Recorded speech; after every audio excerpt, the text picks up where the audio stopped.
The Court of Public Opinion is a part of the Amateur Radio Network.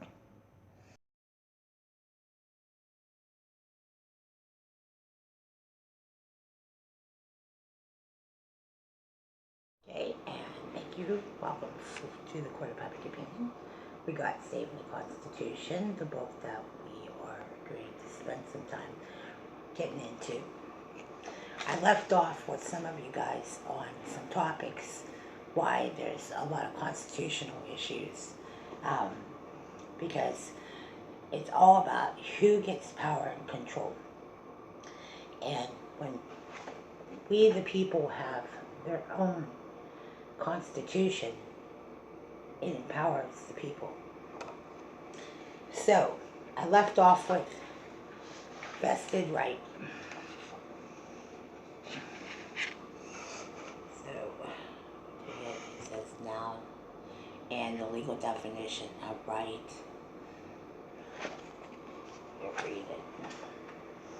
A right belonging completely and unconditionally to a person as a property interest which cannot be impaired or taken away as those retroactive legislation without consent of the other. Now, during the time, I'm pretty sure when they were writing this, there was seizure of property, and it was most likely land. If you want to get into the history of the Constitution at that time, by today's standard, that would be the same as your house, pieces of land. A lot of people fight over little pieces of land on their property line.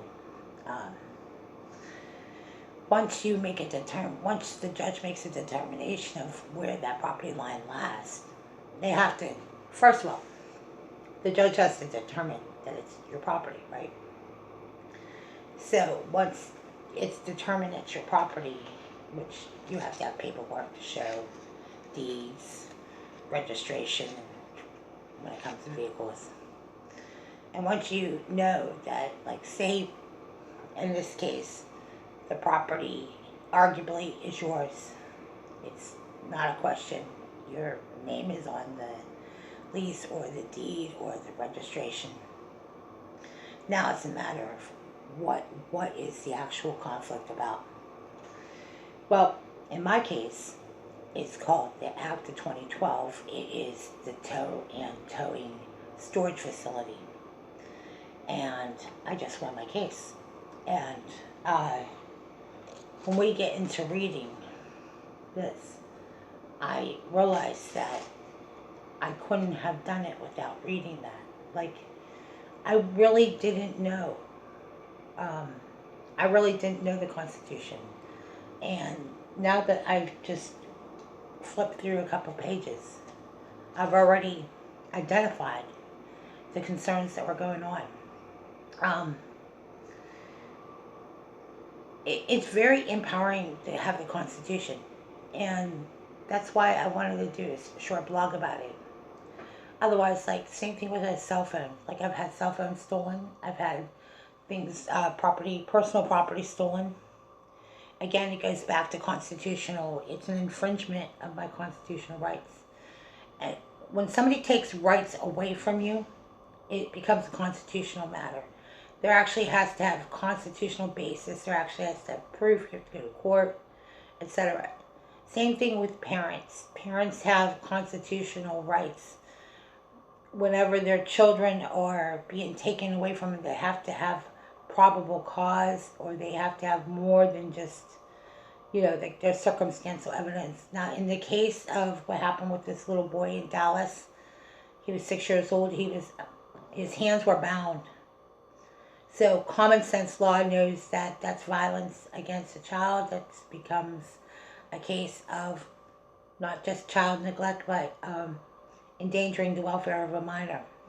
So those are things that are determined in family court.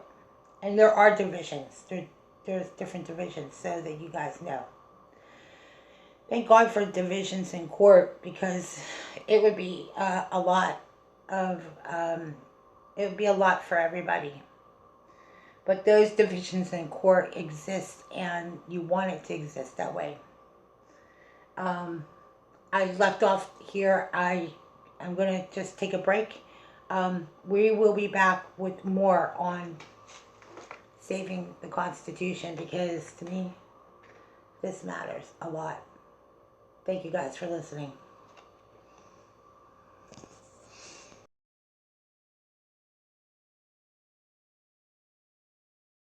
Thank you for spending time with our program. The Court of Public Opinion is a part of the Amateur Radio Network. We have a lot of important things we would like to cover. We also are encouraging you to buy the book, Saving the Constitution, to follow along with the Court of Public Opinion and some of our posts. You can buy it at HagmannReport.com or HagmannStore.com. It's a great book. It's a fantastic read, and it also empowers we the people. The Court of Public Opinion is a part of the Amateur Radio Network.